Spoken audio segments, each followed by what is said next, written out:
বাংলাদেশের নবনিযুক্ত প্রধানমন্ত্রী তারেক রহমানকে অভিনন্দন জানিয়েছেন মার্কিন প্রেসিডেন্ট ডোনাল্ড ট্রাম্প। বুধবার পাঠানো শুভেচ্ছা বার্তা সম্বলিত এক চিঠিতে তিনি তারেক রহমানের ঐতিহাসিক বিজয়ের জন্য অভিনন্দন জানান এবং তার সফলতা কামনা করেন। চিঠিতে আমেরিকান জনগণের পক্ষ থেকেও শুভেচ্ছা জানানো হয়। এ গ্রেড ক্লিংকারের কনফিডেন্স সিমেন্ট, বাংলাদেশের হৃদয় জুড়ে।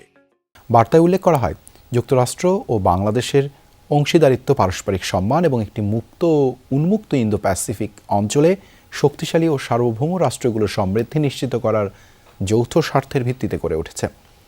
নবনির্বাচিত প্রধানমন্ত্রীর নেতৃত্বে দুই দেশের বাণিজ্যিক সম্পর্ক আরও এগিয়ে যাবে বলেও আশা প্রকাশ করা হয়।